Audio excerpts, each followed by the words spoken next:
sebenarnya permasalahan Gonogini sudah sepakat. Sudah ada pembagian harta A untuk Sarwenda, harta B untuk Ruben. Sebenarnya sudah clear.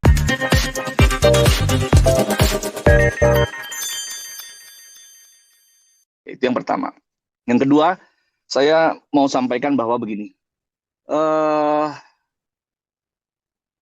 minggu lalu kami terakhir memberikan komentar, terakhir memberikan tanggapan, lalu setelah itu hampir setiap hari mungkin 5-6 kali, Bang Minola terus melakukan wawancara yang kami lihat, kami pelajari, sebenarnya intinya masih sama.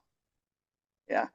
Apa yang disampaikan itu aja. Jadi buat kami sebenarnya tidak ingin menanggapi lagi karena nanti akan membuat semua pemberitaan menjadi uh, kemana-mana lagi. Jadi sebenarnya kami tidak mau. Tetapi karena memang setiap hari wartawan telepon minta untuk ditanggapi, ya kami tanggapi. Jadi intinya apa yang Bang Binola sudah sampaikan di dalam semua wawancaranya, kami tetap pada apa yang kami sampaikan karena kami menyampaikan semuanya berdasarkan bukti dan fakta. Yang pertama adalah klien kami tidak pernah mempersulit klien Bang Minnya. Dengan fakta di lapangan kami juga bingung. Pada saat kami sudah sampaikan bahwa tidak mempersulit, tetapi masih banyak yang menggoreng itu mempersulit. Sekarang di mana mempersulitnya? Ya kan, tunjukkan kepada kami di mana mempersulitnya. Yang mana kita tahu bahwa klien Bang Minola WA terakhir itu kurang lebih akhir tahun, lalu ke klien kami ya, ke ibunya anak-anak, lalu setelah itu klien Bang Minola WA ke anaknya bulan April, lalu setelah itu tidak pernah ada lagi komunikasi. Jadi sebenarnya di mana upaya mempersulitnya, kecuali Bang Minola kliennya memberikan atau melakukan pertemuan dengan anak lalu tidak dikasih. Ya, lalu pada saat dia ambil anak tidak diberikan. Itu mempersulit. Ya, kami jujur kami sudah memberikan surat kepada Bang Minola. Pada saat 2 minggu lalu kami bersepakat nih tim pengacara juga dengan klien bahwa kami akan coba menyelesaikan permasalahan ini secara tertutup. Ya, artinya kami memberikan surat kepada Bang Minola untuk mengundang. Alhamdulillah Bang Minola sudah menjawab itu juga. Kami sudah mengatur untuk pertemuan, ya, masalah waktu dan tempat. Awal dalam undangan kami tidak menyampaikan soal waktu. Kenapa? Karena kami sangat menghormati kesibukan Bang Minola, kesibukan klien Bang Minola, sehingga kami menunggu waktu dari mereka karena kami siap kapanpun untuk melakukan pertemuan. Itikat baik kami seperti itu. Lalu dijawab mungkin nanti setelah klien Bang Minola pulang umroh baru kita akan laksanakan. Surat itu sudah dijawab dan kami terima kasih juga ke Bang Minola. Dimanapun saya dengan Bang Minola juga hubungan juga masih baik. Jadi kita lawyer dengan lawyer, kita berharap kita juga menengahi masalah ini dengan baik. Itu ya. Oke, lalu klien kami ini jujur kalau ditanya sama kawan-kawan media, gimana situasinya? Situasi sekarang klien kami ini seorang ibu, ya.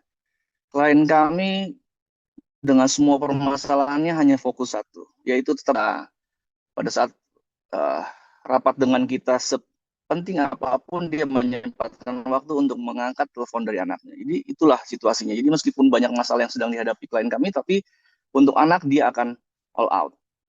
Ya, jadi kalau ditanya kondisi klien kami sekarang ini baik-baik saja dan hanya fokus untuk membahagiakan anak. Ya. Lalu kami juga mendapatkan informasi bahwa pihak Bang Minola sedang menyiapkan gugatan hak asuh anak. Sekali lagi, yang tidak dilahirkan dari rahim seorang ibu. Ya. Sarwenda adalah seorang ibu, tidak pernah putus sedetik pun untuk membahagiakan anaknya. Ya, bagaimana perjuangan dia melahirkan 2 orang anaknya, itu juga yang akan dia bahagiakan sampai dia meninggal nanti, ayah anaknya akan dibahagiakan terus. Jadi kita harus pahami secara psikologis kalau dia mau menggugat hak asuh anak, kami persilahkan. Karena apa? Karena itu hak hukum dari Bang Minola dan kliennya Ruben Onsu, ya. Tetapi sekali lagi kami hanya sampaikan bahwa itu adalah hal yang kami tunggu-tunggu, bukan kami menantang. Tapi disitulah sebenarnya penyelesaian itu harus dilakukan. Jadi tidak dengan framing-framing di media sosial, tidak framing-framing di TV, tidak mengarah-ngarahkan sesuatu di TV, tetapi kita uji semua di persidangan terkait hak asuh anak. Dan kami juga memiliki hak untuk menyampaikan semua bukti-bukti yang kami punya, ya, untuk apa? Untuk menyampaikan bahwa klien kami adalah ibu yang sangat baik, yang sangat layak untuk menjaga anak ini sampai dia dewasa nanti. Jadi kalau memang hal itu mau dilakukan, kami tunggu dan kami sangat menunggu. Dan terima kasih juga kepada Bang Hotman Paris juga sudah mengomentari hal ini, gitu ya. Bang Hotman Paris adalah senior saya, satu alma mater saya dengan beliau, satu dosen juga terkait dengan logika hukum. Jadi saya pikir saya sepakat dengan Bang Hotman, ya. Jadi kalau terkait hak asuh anak, silakan ajukan di persidangan, ajukan di pengadilan, kita saling membuktikan, kita saling berargumentasi secara hukum, bukan penghakiman secara media sosial, tetapi kita uji dan kami yakin bahwa klien kami menjadi seorang ibu yang baik, membahagiakan anaknya, dan kami sangat yakin bahwa hakimnya juga nanti hakim-hakim yang baik. Saya pikir yang melihat situasi dengan real, dengan apa adanya, dengan bukti yang kami miliki, dan kami yakin hak asuh anak tetap akan ada di klien kami. Ya, tinggal nanti kesesuaian waktu saja dan komunikasi.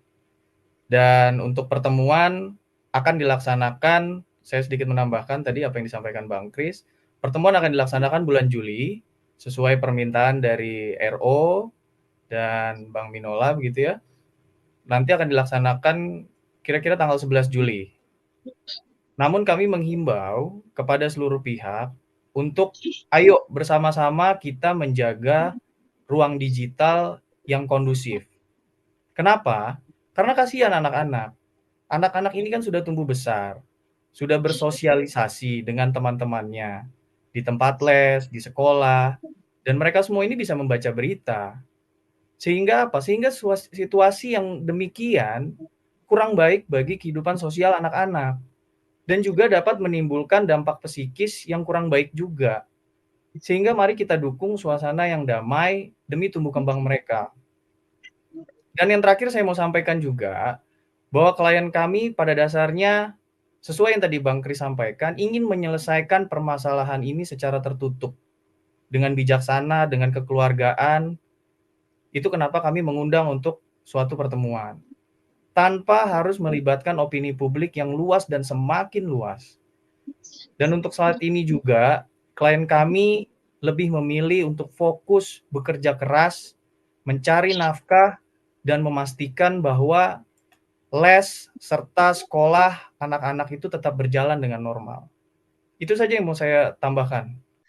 Satu yang pertama yang kami luruskan terkait dengan anak tadi, ya, bahwa klien kami tidak pernah mempersulit, hanya yang ada adalah ayah dan ibunya komunikasinya tolong dong diperbaiki lagi lah, ya. Artinya kan bapak lagi ya, bapak WA ke ibunya atau mantan suami WA ke mantan istrinya untuk anaknya, tanya jadwalnya, kalau tidak bisa diantar ya dijemput. Itu komunikasi menurut kami adalah komunikasi yang harus dilakukan, ya.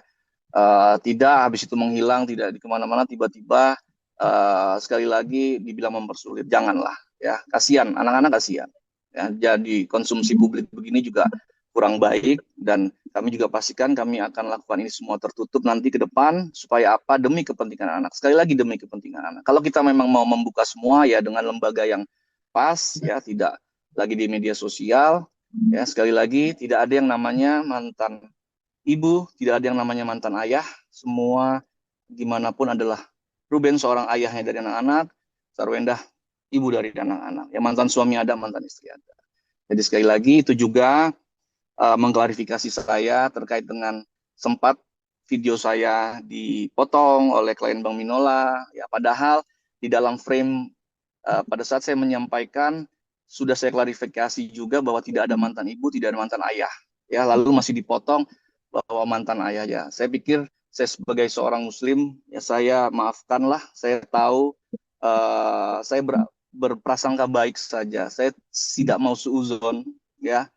Saya berprasangka baik saja apa yang dilakukan oleh klien Bang Minola, memotong video saya. Tetapi sekali lagi, saya sebagai lawyer akan profesional, tidak akan masuk ke dalam permasalahan klien. Ya monggo silahkan. Tetapi kalau ada orang yang bilang, Bang itu termasuk masalah hukum, saya tidak mempermasalahkan apapun karena buat kami tidak akan terpancing hal-hal seperti itu, ya. Dan kami sudah maafkan juga apabila memang itu ada yang merasa bahwa itu permasalahan, tapi kita sudah maafkan. Saya tidak masuk ke dalam ranah itu karena ini permasalahan dari klien dengan klien, bukan kami dengan lawyer dengan klien Bang Minola, ya. Jadi sekali lagi itu menjadi bola liar juga, ya kan. Maksudnya saya anggap maksudnya baik, ya, karena kalaupun saya beranggap baik, tidak baik itu saya sudah maafkan, ya. Maksudnya apa? Tapi sudahlah, ya, saya sudah maafkan. Itu menjadi bola liar, ya. Jadi malah juga mohon maaf menjadi masalah juga, akhirnya ada lagi yang berpikir bahwa itu menjadi sindiran buat Ruben. Ya saya bilang nggak seperti itulah, ya. Yang pasti kalau memang mau tahu, tonton utuh video itu, jangan dipotong karena 1 menit setelah itu video itu sudah saya klarifikasi bahwa tidak ada mantan. Yang ada adalah tidak ada namanya mantan ayah, ya. Ayah tetap ayah, yang ada mantan suami. Sarwenda ini bukan, maaf ya, Sarwenda ini bukan pembunuh, bukan melakukan kejahatan teroris gitu. Jadi janganlah ya di framing. Kami memang sedang pelajari. Ada pihak-pihak yang coba framing terus menerus, tidak bisa melihat klien kami bahagia gitu. Tapi kami lagi pelajari. Kita tunggu saja nanti. Ya, yang pasti klien kami tidak mau dipusingkan dengan soal-soal itu. Klien kami fokus untuk masalah terus membahagiakan anak, ya kan, memberikan kasih sayang kepada anaknya, dan juga mengkomunikasikan sekarang ini juga dengan bapak, supaya komunikasi bisa lebih baik lagi, ya, dengan bapaknya anak-anak, ya. Itu ya masalah nominal. Saya pikir sementara saya bilang itu hoax lah, kalau misalnya kerugian sampai 2 miliar nggak ada lah, ya. Jadi harus kita pahami bersama dulu, ya. Permasalahan Gonogini menjadi sebuah permasalahan apabila, ya, sebenarnya belum ada kesepakatan. Sebenarnya permasalahan Gonogini sudah sepakat, sudah ada pembagian harta A untuk Sarwenda, harta B untuk Ruben. Sebenarnya sudah clear. Termasuk rumah yang ditempati, yang ternyata masih dalam cicilan itu juga sebenarnya sudah menjadi hak Sarwenda. Jadi banyak lagi yang dipelintir bahwa orang datang ke sana itu rumah Ruben segala macam. Loh, ini sudah sepakat. Ya, mereka sudah sepakat bahwa itu adalah sudah dibagi, yang mana punya Ruben, yang mana punya Sarwenda. Itu sudah sepakat. Jangan lagi digoreng. Kasihan, ya.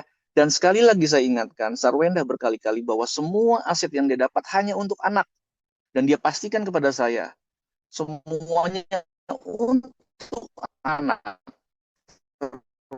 Yang paling utama adalah rumah, ya, karena rumah benda tidak bergerak itu adalah untuk anak-anaknya nanti. Ya, jadi saya tepis semuanya kan. Bagaimana soal pekerjaan yang dilakukan di rumah itu? Pertama, rumah itu sudah sepakat bahwa rumah itu diberikan untuk Sarwenda, harta Gonogini. Ada untuk Sarwenda, ada juga untuk Ruben, yang mana itu sudah terbagi. Gitu, ya.